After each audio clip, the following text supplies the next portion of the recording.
thank you so much for coming. You people coming here, showing your interest in this disease that you have to deal with. Thank you so much to Jenny, Greg, and the whole team of Myeloma Crowd. I really am impressed what they have built up within this rather short period of time with the really health tree.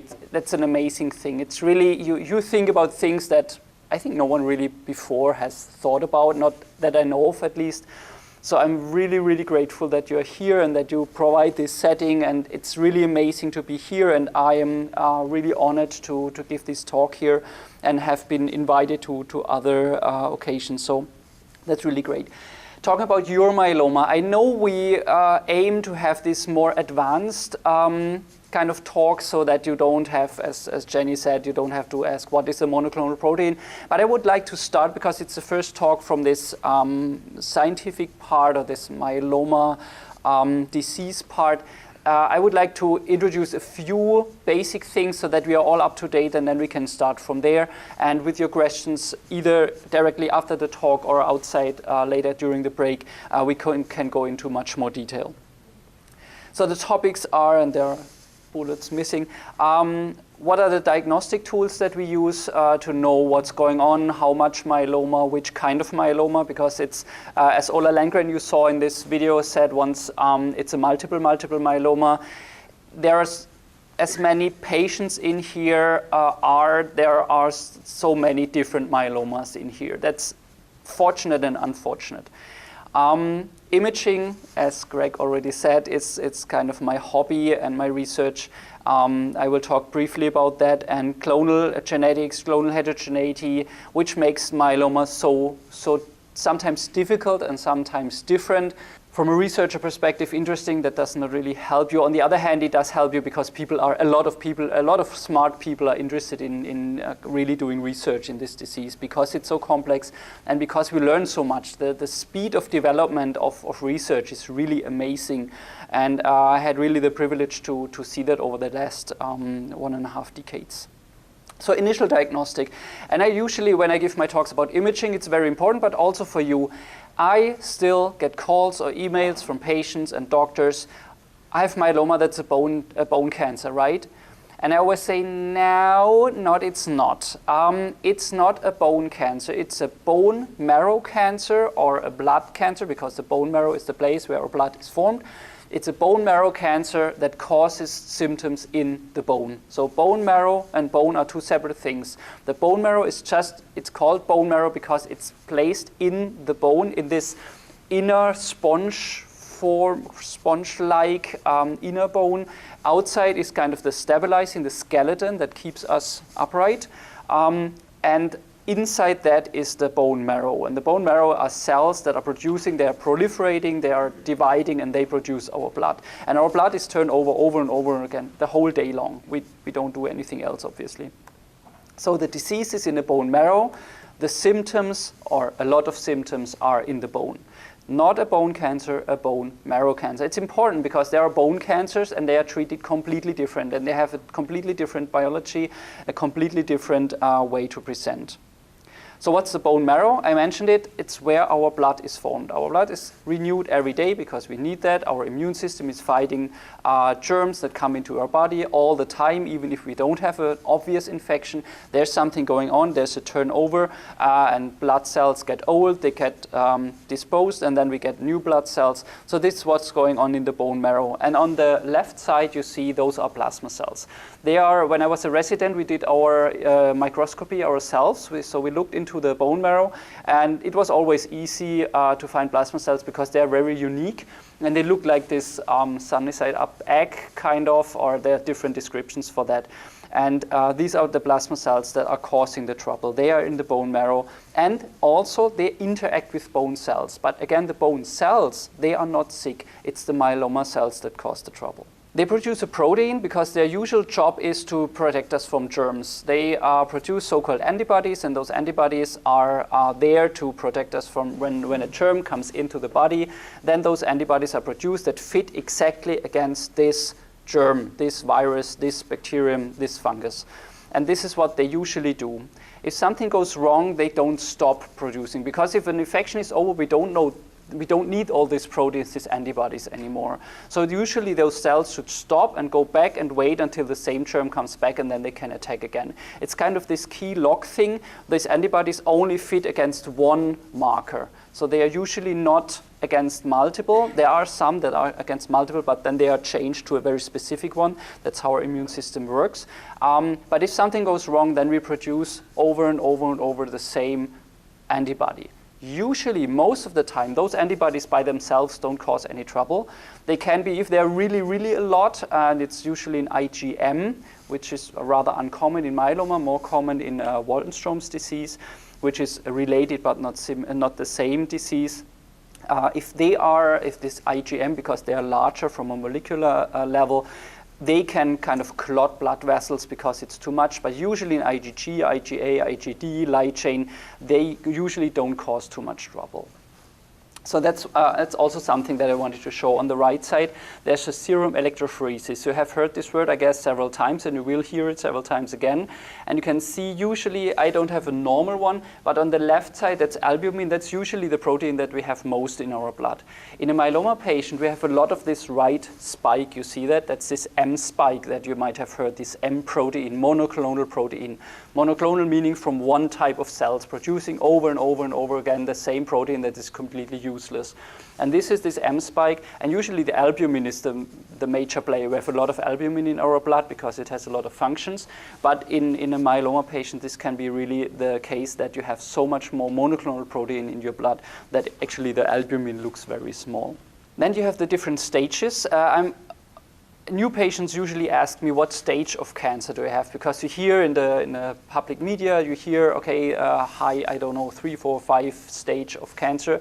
That's not that relevant in myeloma anymore. We differentiate more between monoclonal gammopathy of undetermined significance, MGUS, the lowest stage, where there's only the protein and by definition no symptoms, and the multiple myeloma, the actual disease with the different potential end organ damages or symptoms.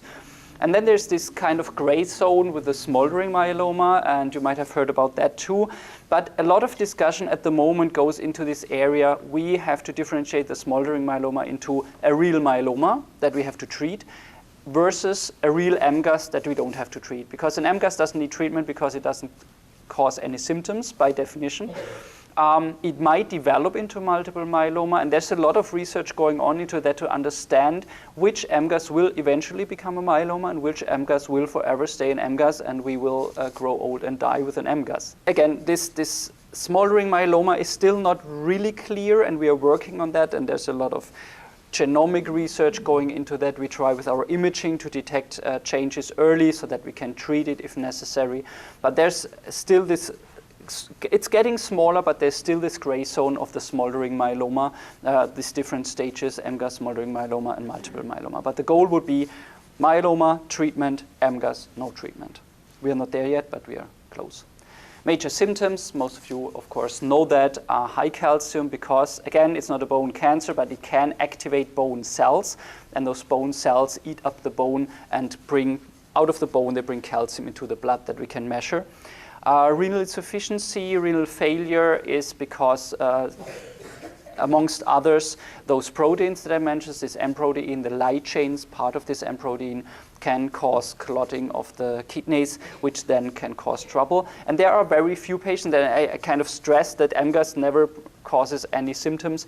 We found this kind of this very small subgroup of patients where only the protein causes trouble in the kidney, and we call it monoclonal gammopathy of renal significance, not of undetermined significance, but of renal significance, where we know, okay, the protein by itself causes trouble. It's very rare, and there are a few even rarer occasions where we find this protein in the kidney, and unfortunately the only thing to really figure that out is a biopsy of the kidney. But nowadays this is also not too big of a problem. We can do that, and then we can find out what's going on in the kidneys. And my experience is most of my MGUS patients that had kidney issues had them because of hypertension, because of diabetes. And that's another thing, and it was mentioned that I'm very much into, let's say, health, fitness, eating well, because I always am a little bit sad when I cannot treat my patients in an optimal way, because they have so many other issues. They are obese, they have already their diabetes, they have their hypertension, they don't take care of themselves, basically. They don't take care of themselves. In 2019,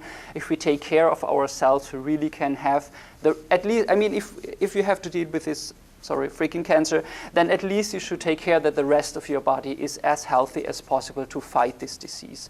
And as I said, oftentimes the kidney failure is not because of the myeloma, maybe because of the myeloma and on top of other things. So I really encourage you to be the best self. It's not a really good thing to say. But yes, that's true. So anemia is another thing. If you have too many plasma cells in your bone marrow, there's no room for the normal bone marrow to form, and anemia is one of the early symptoms that we see there. Bone pain, as I mentioned, we know that these osteoclasts, these bone-eating cells, are overactivated. They cause the problems with the bone, and this is actually if you look into most of the patients come with some kind of pain, bone pain, when they present the first time in our clinic. Here the recommendations, they are already rather old, but it's still the same for kind of the baseline setup. We want to know about your history, if you have other diseases that might explain the symptoms. And I have again and again patients that have an MGUS and bone disease, but it's an osteoporosis that they have because, for example, women can be postmenopausal, or it's a familiar thing. I have patients with kidney failure, but an MGUS, and then, of course, and that's good that the nephrologist sent them to us. But then we find it's, for example, as I mentioned, diabetes. Lab results, we look for the blood count. We want to see how much is produced. Biochemistry, we look for liver function, kidney function. Monoclonal protein, of course, we want to know how much of this stuff is there. We look into the immunoglobulins, and that's sometimes a little bit confusing. If you have an IgG myeloma, part of this IgG can be good IgG that protects you from infections, and part of it can be this monoclonal protein. So high IgG is relevant, but a high IgG can also occur if you have an infection and your body fights this infection. So it's not only the immunoglobulins, it's the combination of immunoglobulin and monoclonal protein. The same with the IgA and the IgM. If one is very high, there's oftentimes not enough not enough healthy plasma cells that can produce the healthy immunoglobulins, and that's one reason why you are more prone to infections. So the healthy immunoglobulins also give us some information about the activity of the myeloma. I know no one likes 24-hour urine collections, literally no one. But me maybe, but it gives us really good information about what's going on in your kidneys, how much protein can they keep in, which is one of the jobs of the kidneys. We should not lose too much protein, and we will see in a 24-hour urine collection, because at night it's different than at the day. If you work out, it's different than when you sit on your sofa. So it helps us to get a better overview. A week-long, maybe I should promote it like that, a week-long urine collection would be much better, but I'm such a good doctor that I only ask for 24-hour urine. So okay, let's stick with the 24-hour urine. And it's really the experts really recommend it too, because it gives a more insight into your kidney function. And the light chains are part of this monoclonal protein. We measure them as well.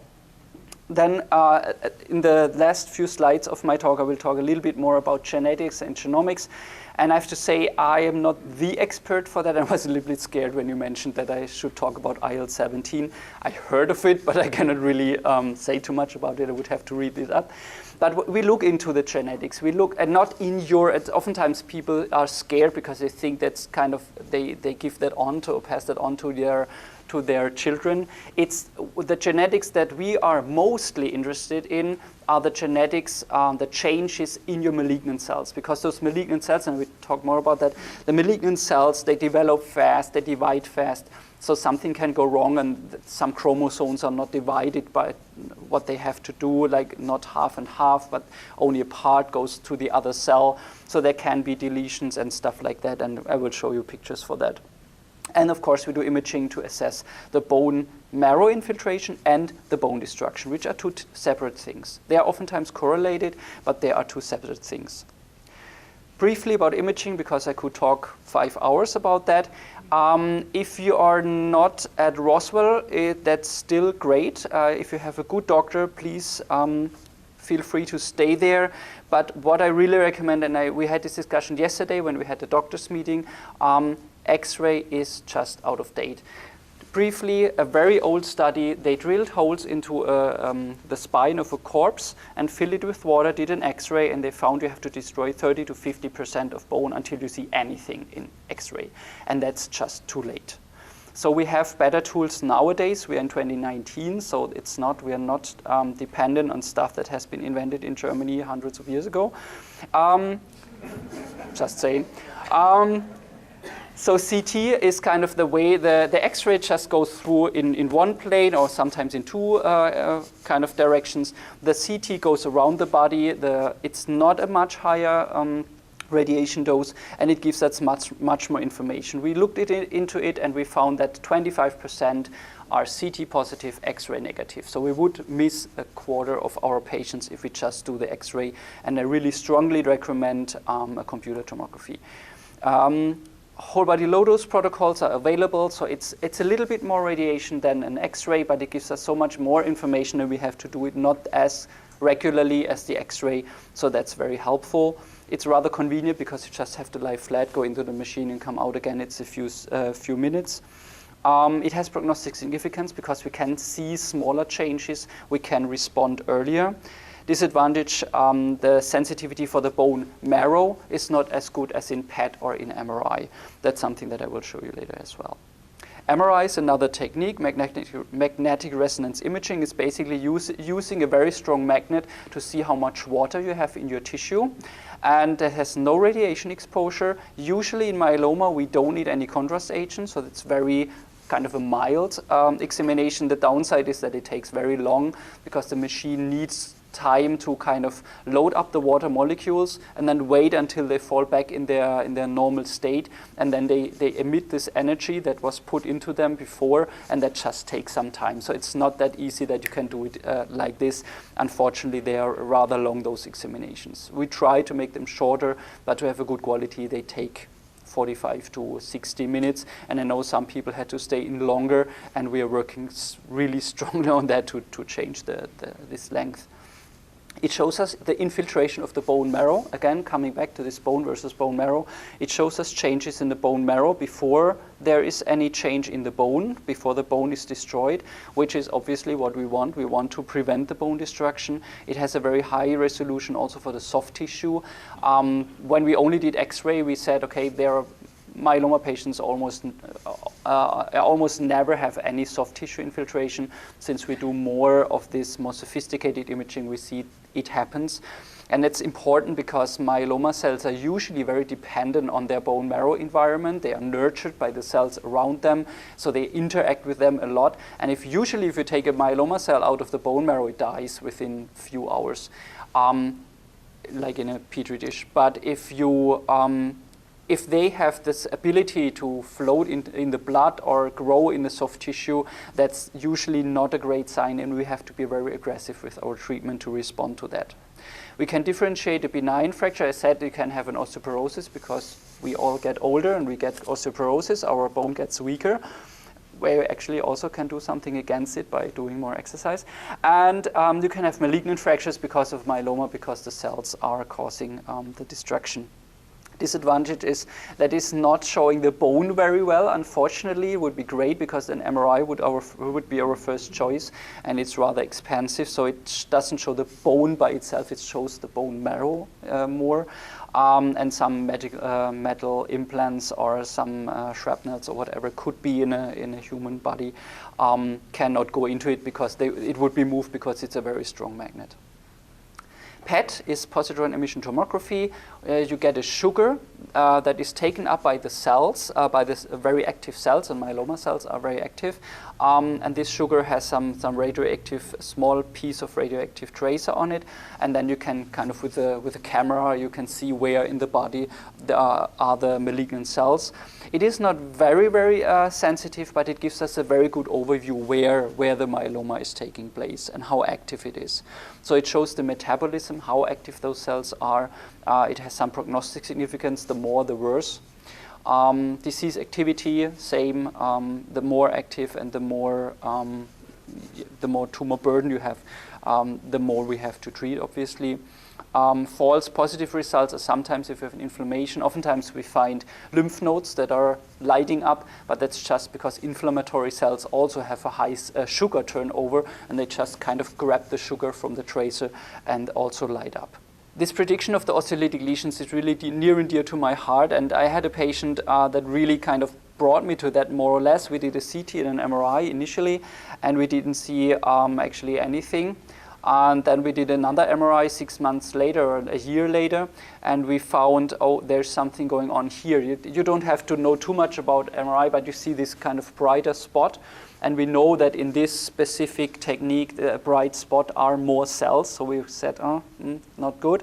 And so we looked up and we found this more cells in a smaller part, like a smaller tumor in the bone marrow. We found it earlier we didn't see it in the first time around. And then the second time we saw, okay, we knew where to look, and then we found, okay, there was already something. So seeing it early is very important. And then we did a CT. As I mentioned, CT is better for the bone. And actually there was an osteolytic lesion developing out of this focal lesion. And since then, in the early stages of myeloma, as I mentioned, we want to kind of figure out which smoldering myeloma is actually a myeloma. We do an MRI to see if there are those focal lesions. The problem is with our newer techniques, we are so sensitive that we find other things that might look like myeloma. So we are still working on differentiating what is really myeloma. And oftentimes it helps us just to repeat it after 6 months, and then we see, okay, is there a change or is there no change? The good thing is that most of the time myeloma is not that fast growing that you have trouble within this period of time, if nothing else is going on, of course. And we looked into that, and Max Merz we tried to hire in our at Roswell to also work there as a doctor. He did an analysis of these repeated MRIs, and he found that if you have a focal lesion and it stays the same, the stable ones, or if you don't have anything, that's good, because then you don't progress, at least not in this collective. And if you have focal lesions and they become more or they grow in size, then there's a dynamic. And that's something that repeats itself over and over again in myeloma. Oftentimes it's not kind of the one-time spotlight on one imaging or one lab result. It's oftentimes that we have to see the development over time, because myeloma, as I mentioned, is so diverse and so different in every patient. Some patients have a very high monoclonal protein and no other problems, and others have a very low monoclonal protein but already broken bones. So it's not that a high monoclonal protein always means that you have a very bad myeloma, and unfortunately also a very low protein or very low light chains don't always mean that you have a very good myeloma. So that's what we are dealing with. Just briefly, monitoring.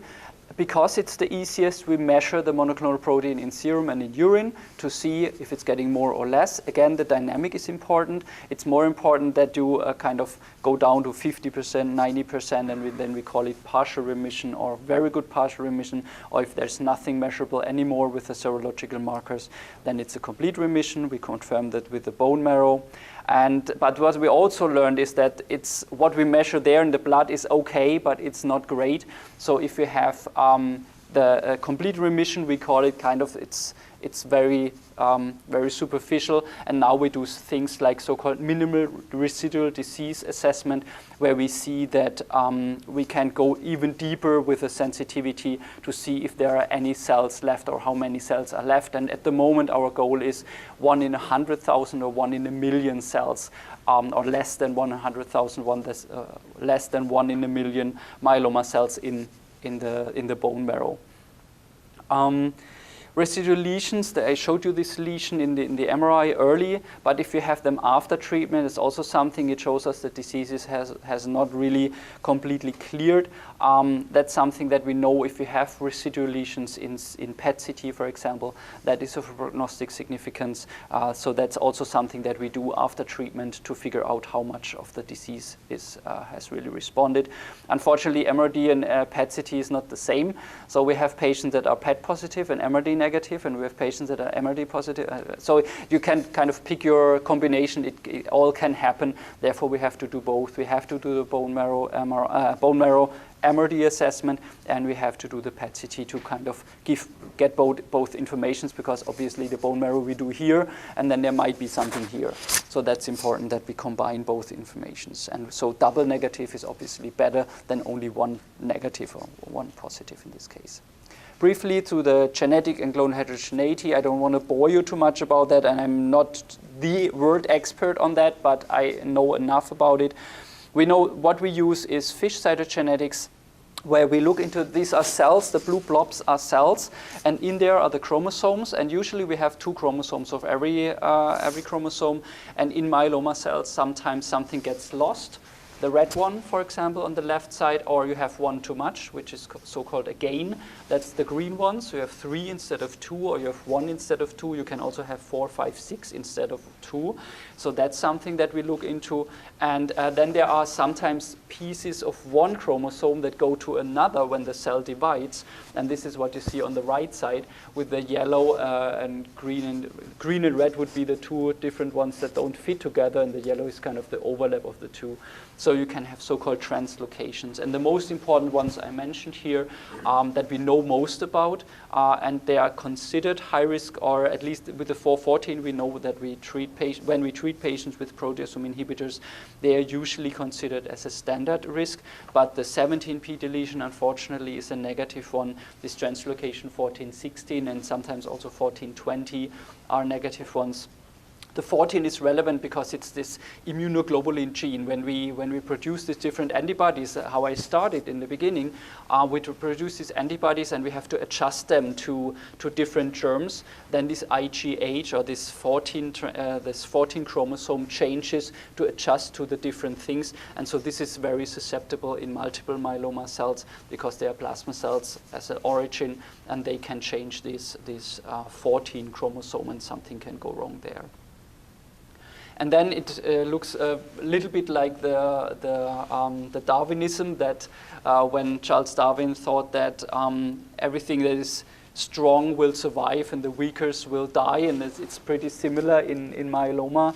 It's not, unfortunately, if the myeloma that you have at first diagnosis is not the myeloma that you have later on, and the MGUS that you have is somewhat similar but not the same that you have later on when you get the multiple myeloma.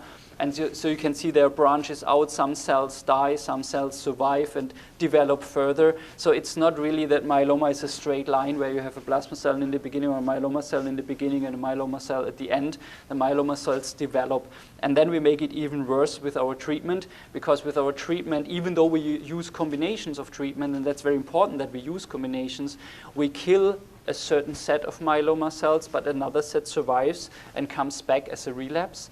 And then we kill those, and then maybe the first ones come back because some of them were left, and then maybe a third clone develops, which makes it more and more complicated. And as you know, or as you might know, the later on in the course of the disease, the more relapses you have, the more complicated it becomes. And unfortunately, the shorter are the times that we can really gain. And there's a lot of research going into this to see, okay, how can we kill as many different clones as possible? Not only one clone that is susceptible to one drug, but we give a triplet combination because we want to kill several clones that are susceptible to different treatments. And it's interesting that in cancer treatment, it's oftentimes the discussion, we have to have this targeted treatment. We have to kill only the cancer cell, which is right and which is great and which we are working on. But the problem is we also have to use this, and yesterday someone called it a dirty drug, a drug that kills everything that fits in a certain kind of schematics. And so the dirty drugs like melphalan, the high-dose chemo drug, sometimes it's helpful because it kills all of the different clones. And then we have a very sophisticated antibody that only kills, or an, I don't know, TKI or something, and it only kills one subset of the myeloma. So we need to combine both. We do this multiple drug combinations in the beginning to kill very specifically plasma cells, and then we give melphalan that basically kind of kills everything, and that's why we do the stem cell transplant. So those are the things that why we do those things that we do, because we see myeloma is very tricky and can develop And to add another level of complexity, we unfortunately found that if you do a bone marrow biopsy on the right side, we didn't do right and left, but we did a regular bone marrow biopsy and a bone marrow biopsy CT guided of an osteolytic lesion, and unfortunately we find these are sometimes, and not all of the time, but oftentimes are two different myelomas. So you might have two myelomas in yourself. One is causing the bone trouble, another is causing other issues. So another level of complexity, and that's why we really still need a lot of information. And again, I love Health3 because it helps us to answer some questions. Because if we know, if I have, I don't know, I have at the moment, I think 1,500 patients. If I know in those 1,500, I have, I don't know, maybe 30 that are similar, that's great. But if we in Health3, you have tens of thousands of patients, and we have, all of a sudden, we have 300 and 3,000 patients that are the same, then we can learn, okay, this group of patients will respond well to this treatment, and this group of patients maybe will have side effects from this treatment. So these are things that we can learn from these large numbers. And this is how it looks like. And surprisingly enough, I'm not sure if anyone in here has taken part in our study.